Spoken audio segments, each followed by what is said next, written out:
នេះគឺជាវីដេអូតង់ទី2ដែលបានចុះហើយយើងក៏ដើរចូលមកពលានបាទសមត្ថភាពដើម្បីទៅបាទ check in បាទសុំចូលការរងចាំដើម្បីហោះហើរបន្តទៅទ្វីបអឺរ៉ុបបងប្អូនអញ្ចឹងយើងចុះមកដល់ម៉ោង11ថ្ងៃ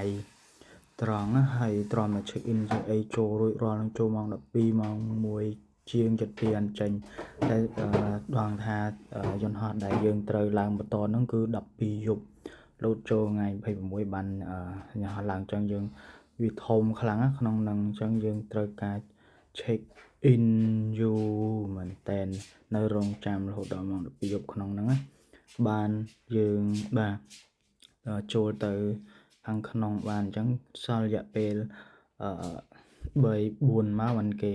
លោតទាំងព័ត៌មានហ្នឹងឲ្យយើងទៅ show in នៅក្រេតណាអញ្ចឹងណាហើយឥឡូវមកដល់លានខាងសមត្ថភូមិនឹងគឺមនុស្សច្រើនមែនតើបងប្អូនអើយវាដូចជារបៀបថាជាបេនជាកន្លែង airport ដែលចំចំណុចកណ្ដាលនៃផែនដីអញ្ចឹងណាពិភពលោកចំណុចកណ្ដាលនៃពិភពលោកដែលថាមនុស្សគ្រប់ប្រទេសទាំងអឺរ៉ុបទាំងអាស៊ីគឺចុះចតនៅហ្នឹងដើម្បីបន្តទៅកន្លែងផ្សេងៗអញ្ចឹងហើយបានជាមនុស្សវារាប់លានអ្នកតែម្ដងហើយ3-4ជាន់នៅលានហ្នឹងក៏មនុស្សនៅតែជាអៀតនៅតែច្រើនដែរបងប្អូនអញ្ចឹងគ្រប់បណ្ដាប្រទេសទាំងអស់គឺត្រូវតែមកសាងតពីកន្លែងហ្នឹងបងប្អូនអញ្ចឹងវាច្រើនខ្លាំងហើយវាធំខ្លាំងមែនតើគឺខ្ញុំដើរនៅនឹងមួយថ្ងៃវល់ល្ងាចហើយទ្រាំតែដងពីនៅយប់គឺថាចុកអស់ដល់កំផ្លូវបងប្អូនគឺហើយយើង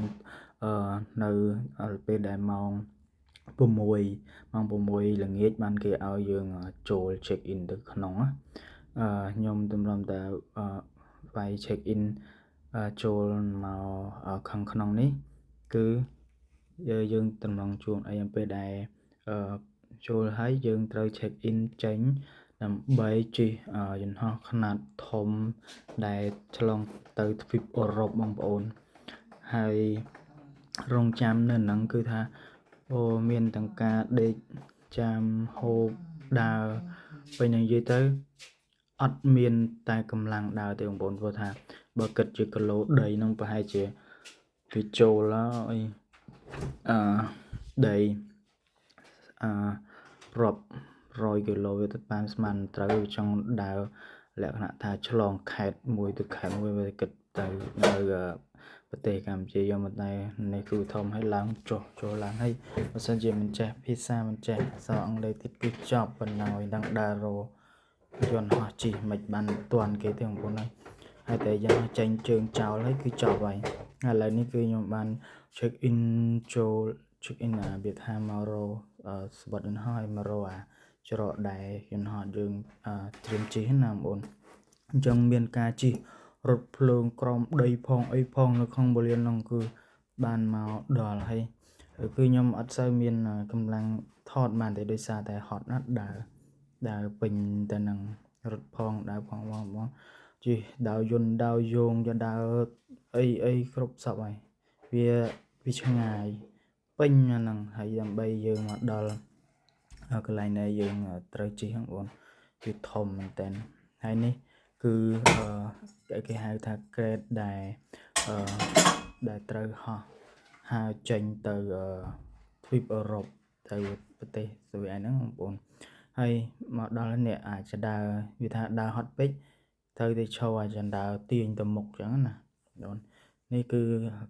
គេមករកអាឡែង S107 ហ្នឹងបងនិយាយទៅយើងចេះមើលអាហ្នឹងបានមកចំយន្តហោះយើងត្រូវជិះអញ្ចឹងមកដល់ហើយម៉ោង9:10អីអញ្ចឹងយើងនៅចាំទៀតព្រោះថាតម៉ោង2:10ហើយនេះមនុស្សមកបដើហើយបងប្អូនអញ្ចឹងកន្លែងក្រេតដែលត្រូវចូលជិះមួយហ្នឹងគឺគេធ្វើរចនាប័ទ្មឬក៏របៀបថាការ design ហ្នឹងគឺវាប្លែកទៅតាមប្រទេសតាមតំបន់នីមួយៗបន្ទាប់មកបងប្អូនម៉ោង11:20នាទីអីចឹងគឺគេបើកឲ្យតម្រង់ជួរហៅតាម គ្រប់តាមក្រុមដែរខ្ញុំនៅក្រុមទី3អញ្ចឹងរងចាំហើយបន្ទាប់មកដល់ក្រុមខ្ញុំឥឡូវយើងចូលដល់នេះយន្តហោះនឹងគូធំមែនតើបងប្អូនអើយធំខ្លាំងណាស់ហើយគេមានទប់ទឹកក៏ច្រើនដែរទប់ទឹកនិយាយទៅមានច្រើន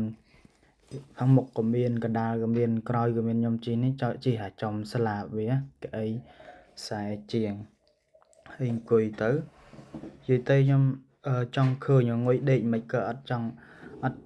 បិទមេឃដេកទេដោយសារតែយើងចង់ឃើញវាហោះមិនវាអីមិនវាឡើងមិនព្រោះថាវាខ្នាតធំអញ្ចឹងណាបងប្អូនហើយឥឡូវនេះគឺវាចូលម៉ោង12បាទ12:40អីចឹងវាមុននឹងហោះឡើងអញ្ចឹងវាដើរវារត់យឺតសិនត្រែកមួយទៅអញ្ចឹងណានឹងបងឃើញស្រាប់អីគឺវាអត់លឿនស្ទុះវឹងតែម្ដងទេគឺវាសឹមហើយនៅពេលដែលវាបុកខ្លាំងគឺវាស្រែកគ្រូងដូចគោលាន់អីចឹងគឺគ្រូងហើយគឺវាម៉ាស៊ីនវាលឺខ្លាំងបានវាហោះបុកឡើងមកទៅហឹងទៅអញ្ចឹងណាហើយយើងអាបៀបថាហើយស្យាបហោងពោះនៅពេលដែលវាបាសឡើងបងប្អូនហើយនេះភ្លើងប្រងពេតនៅខាងអាស៊ីយើងនៅឡើយទេមិនទាន់ជាហោះឆ្លងដល់អឺរ៉ុបទេព្រោះថារយៈពេល13ម៉ោងបងប្អូនគិតមកទៅហើយវាហោះនោះគឺប្រើល្បឿនវាហោះនោះជិត 40000 គីឡូក្នុង1ម៉ោងវាឆ្ងាយមែនទែនហើយនៅពេលឥឡូវនេះវាបុកឡើងនេះបងប្អូនគូលឿនតែវានឹងហើបកង់ផុតពីដីអញ្ចឹងណានេះតែវាបុកវឹងអញ្ចឹងផុតឡើងទៅលើហើយបងប្អូនឃើញគេលេខចុះមកក្រោមគឺថាសតែភ្លើងពណ៌នៅក្នុងទីក្រុងមើលឡើងស្ញែបងប្អូនដោយសារខ្ញុំចង់ឃើញអញ្ចឹងហើយបានខ្ញុំអត់ដេកបងប្អូនគិតមកទៅម៉ោង1យប់អីហើយអញ្ចឹងហើយយើងដើរ check in check out ហត់មួយថ្ងៃបងមេឃពេញពលានហើយយើងយប់អង្គុយមើលយ៉ាងទៀតអត់ដេកអីហើយនិយាយពីថាជើងចុកអស់ហើយចុករហូតដល់ក៏ផ្លូវហើយបន្ទាប់ពីហោះបាន1ម៉ោងជាងអីហ្នឹងអាម៉ោង1 ជិត 2យប់ហ្នឹងបងប្អូនគេឲ្យយើងហូបអីគេឲ្យយើងរើសអញ្ចឹងយើងចង់ហូបអីរបៀបមានជាមាន់មានជាត្រីមានជាគ្រឿងសមុទ្រអីអញ្ចឹងណាហើយទឹកគេឃើញអត់បងប្អូនគឺទឹកគេលយតានេះកន្លែងដាក់ធុងសម្រាមគេហើយតបមកគេប្រើចុចអាឡែង QQ ហ្នឹងមាននៅខ្យល់តែតមកចេញមកក្រៅយើងចង់ដឹងពីផែនទីថាវាហោះដល់ណាណីហើយឃើញអត់បងប្អូននៅផ្ទាំងព័ត៌មាននៅលើមុខហ្នឹងយើងចុចមើលទាំងអស់វាមានកម្ពស់ស្មើណាហើយហោះដល់ប្រទេសណាឆ្លងកាត់ណាហើយសល់ប៉ុន្មានម៉ោងនៅអាស៊ីប៉ុន្មានម៉ោងនៅនោះប៉ុន្មាននេះគីឡូម៉ែត្រវា30000ជាងហើយយើងត្រូវតែចុចមើលអញ្ចឹងណាបងប្អូនយើងមិនបាច់ចាំសួរគេទេគឺវាមានដូច iPad ហ្នឹងនៅពីមុខយើងហ្នឹងហ្មងចង់មើលរឿងក៏មើលចង់មើលព័ត៌មានក៏មើលចង់ដឹងពីល្បឿនហោះចង់ដឹងពីកម្ពស់ហោះចង់ដឹងពីគីឡូចង់ដឹងពីឆ្លងកាត់ប្រទេសណាវានេះមានទាំងអស់នេះបងប្អូនម៉ោងគេដាក់ឲ្យយើងមើលរហូតហើយអានេះវាថាគីឡូម៉ែត្រវាណានៅ30000 ជិត 40000 គីឡូទៀត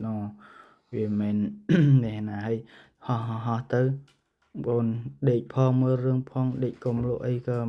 មិនប្រហែលទេព្រោះថាវាអង្គុយ10ជាងម៉ោងបងប្អូនគិតមកទៅធុញអត់ហើយយូរជីនិយាយទៅខ្ញុំកោតថាវាប្រកែធ្វើយន្តហោះដាក់សាំងបានច្រើនអីហោះ10ជាងម៉ោងក៏ហោះបានអញ្ចឹងណាហើយស្លាបវាទុនទេបងប្អូនពេលលាក់វារៀងអង្គើអីចឹងណាហើយលេងក៏លេខជុំក្រោមអានេះលក្ខណៈថាពេលព្រឹកម៉ោងនៅគេនឹងម៉ោងដូចថា3 4ជាងចិត្តភ្លឺ tại nơi ở Asia giờ nó màu đập mình đập ấy chứ nè vậy tới chi mày dục từ xong là chi pi ngay chứ bên dây pi ngày mình chơi dù đọc cò chụp sao ví dụ về chi mày dục hay nó thằng ngày vừa nghĩ đến đoàn trò ở đây bông ôn bật tê đằng tê anh ấy ấy tên em tê ấy tên nhom sợ chia score để tại vì họ cắt ấy hay có thọt su mờ tờ ôn khơi nơi kề sọc kề thế đây rồi lời phật qua nhảy cho lòng đòn ô nôm ấy khơi thằng đây sao để nhom trồng cây chật uất chẳng nhom sôi mờ hay lời ní màu can tự kỵ em ôn dạ về là đập màu trắng viên sao tại vì bề màu tuyệt tệ chẳng chập đam mê rong o lại tại sao tại vì sao mang tịch gì tới chạm mà màu vì màu bề màu chẳng nè thường nơi màu lột trọng đằng việc đòn là đòn này bổ thà vì vật nhà là lửa cả miền cọ miền trời thì ông bổn thà là lơ cột là lơ tật ấy chả ta anh này chừng chọp đây là lơ này thằng apel bà là lơ là hốt lên ông bổn này cọ này cứ về lẹ khả tha về này chật đó là vì chlong hà smart vì họ dù đời xài ổn vì họ để tha về họ kịch khang mà hà smart không mở cái hà smart không mở nữa họ năng dù đời xaแต่năng trong bay buồn máu bạn phật hà smart mà này anh ấy cho đó là hà smart khang rộp bay năng ha dùng có chụp bà thà về chiếm hà smart hà tờ lòng tích rồi có Pacific ấy tên năng tha đang ở tha vì cho đó tật đầy rộp bay pro màu vì màu này rộp năng vì màu bờ mùi pram chiêng bờ mùi chẳng nè chẳng số bộ tại đói cỏ và hai chị bờ mình nơi mặt đông Iceland có Đan Mạc ấy chẳng nào bốn cứ có bình tại đói tật cỏ hay là năng tự chạy cũng khơi nhà kem mà bụi dân hỏi về miền ca prel chuột tích về ca sẽ vì tự chạy nên đừng trong về video lại là nick đời cái về hai chị 4 ông xa 7 ông xa bờ dương được nông té ôn chuột ấy tại bờ nơi nông té cứ về đại bờ nơi trái cứ cho được trẻ hay lấy ní cứ về bàn cho màu chỗ đó là tất đầy rộp ông bọn chẳng bờ vì khăn lơ tới cái nơi rộp nó cứ sờ bộ bật thà chỉ có chỉ tật ra hơn mình tên hay cái lệnh đại dương chỉ lòng cắt nó miền được chia và ở rộp nó miền Norway Denmark Finland hay tụi máu cứ trôi tật đầy bật tì suy ải trắng bọn suy đen nó hay ni cứ chim thọt pi lớn bọn tha vì forum nào du hay cả hai nó cầm pua với cứ pua này đời xa tại kia đòn mong cho ấy chẳng là ban kê cầm pua riêng tiệm đòn tê không bọn kê dân họ thầm chứ kiệt ai cho chạp vài phim tầm đòn tê cứ xâm đòn tịnh ai tha đã liếm cho luôn phim tê hơi tập đi nhôm dân họ cho mặt đỏ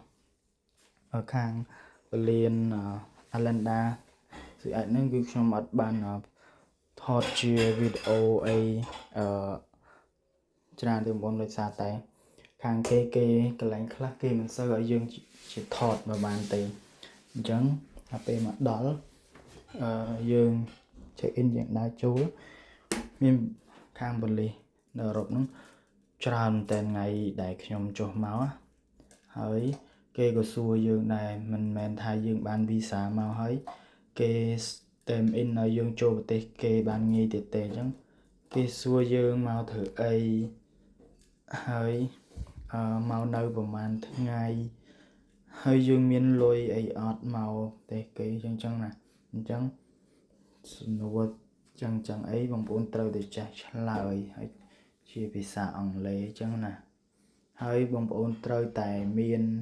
ហើយគេសួរថាប្រហែលថ្ងៃត្រឡប់មកនៅប្រហែលថ្ងៃហើយបន្ទាប់មកគេនឹងសុំមើលរបៀបថាសវត្ថយន្តហោះដែលយើងបកទៅវិញទៅថ្ងៃណាបើសិនជាអត់មានអាហ្នឹងហើយជាចប់ហើយបងប្អូនអញ្ចឹងពេលយើងទៅដើរលេងនៅណាក៏ដោយបងប្អូនយើងត្រូវមានសវត្ថយន្តហោះ return សវត្ថយន្តហោះដែលថាថ្ងៃដែលយើងបកត្រឡប់ទៅវិញព្រោះថាបើសិនយើងបងប្អូនទិញតែមក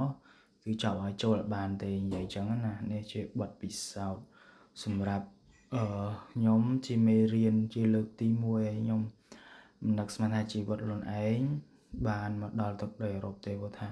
ដល់ពេលដែលមកចុះទឹកដីអឺរ៉ុបគឺពិតជាមិនធម្មតាទេបងប្អូនប្រទេសគេស្អាត clean គឺវាថាជីវិតគឺលំដាប់គឺ top grade គឺលេខ1តែម្ដងនៅខាងអឺរ៉ុបគេហ្នឹងណានិយាយទៅតាំងពីដើមឈើដុះស្អាតគេកាត់គេថែឲ្យនិយាយទៅតាមដងផ្លូវតាមអីគឺគ្មានសម្រាមគ្មានដុះស្មៅញ៉ែញ៉ៃដូចអ្នកទីយើងទេបងប្អូនគឺថាវាលក្ខណៈថាវាភ្លឹងស្អាតតាំងពីស្លឹកឈើដើមឈើស្មៅគឺវាដូចជាឋានសួគ៌នៅលើដីអញ្ចឹងណាបងប្អូននៅនឹងហើយបើសិនជានិយាយពីអាកាសធាតុវិញគឺរដូវផ្ការីករដូវ summer គេហ្នឹងគឺថាមកល្មមវាលក្ខណៈថាបើពេលថ្ងៃអញ្ចឹង12អង្សា13អង្សាវាអត់ខ្យល់អីគឺវាអាចថាអត់ត្រជាក់ទេមកល្មមស្រួលសម្រាប់យើងនៅក្មេងតែបើពេលយប់អូខេវានឹងចុះជាដល់8ទៅ7 8អង្សា9នេះអស់ហើយអញ្ចឹងវាល្មមស្រួលរស់នៅពេលដៅគេអញ្ចឹងណាបងប្អូនហើយនៅក្នុងវីដេអូហ្នឹងខ្ញុំគ្រាន់តែចង់ធ្វើចែករំលែកពីបទពិសោធន៍ខ្លះៗក្នុងការធ្វើដំណើរយូរទេបងប្អូនហើយពេលណាមកដល់ហើយនេះចុះហើយណាបងប្អូននៅពេលចុះវាបើកស្លាបនឹងតិចហើយគ្រាន់ថាខ្ញុំចង់ប្រាប់ថានៅពេលដែលមកដល់ហើយគឺគិតថាទៅវិញដឹងធុញមិនទេជាយូរទៀតអញ្ចឹងណាហើយដល់ពេលដែលបងប្អូនខ្លះគាត់ធ្លាប់ដើរហើយប្រហែលជាមិនជាអីទេតែខ្ញុំចង់ធ្វើវីដេអូហ្នឹងដើម្បីទុកជាអនុស្សាវរីយ៍ដាក់នៅក្នុង YouTube របស់ខ្ញុំហើយនឹងចែករំលែកបទពិសោធន៍ខ្លះអីចឹងណាហើយនេះបងប្អូននៅចុះដល់ហើយនៅមុខពលានអលន្តា check in ចូលប្រទេសគេរួចរាល់ហើយឥឡូវមកចាំឡានមីរៀមមកទទួលហើយដោយសារតែឈរមានពេលថតអីបានយូរសារមីរៀមរៀងស្ទះអញ្ចឹងនៅរៀងយូរព្រោះថាបើសិនជាជិះរថភ្លើងអត់ចេះស្ទះអីទេហើយបងប្អូននៅប្រទេសហ្នឹងណាគឺនៅក្រោមដីគេហ្នឹងមានចូលទៅ10ជាន់នៅក្នុងគេចោះថ្មដីជាផ្លូវរថភ្លើងជាផ្សារនៅក្រោមដីហ្នឹងហើយគេអត់មានប្រើខ្សែភ្លើងអីញ៉ៃខាងលើតែគឺគេនៅបង្កប់នៅក្នុងដីទាំងអស់បងប្អូនឥឡូវនេះបានជិះឡានទៅហើយមើលបងប្អូនផ្លូវគេគឺខៀវស្រងាត់ស្អាតមែនទែនរដូវផ្ការីកគេហើយផ្លូវគេគឺភ្លឹងតែម្ដងនិយាយទៅនៅនេះសិតតែថ្មទេគេចង់ធ្វើអីគឺគេចោះថ្មវាយថ្មហើយមានតែប៉ុណ្្នឹងទេបងប្អូនបាយ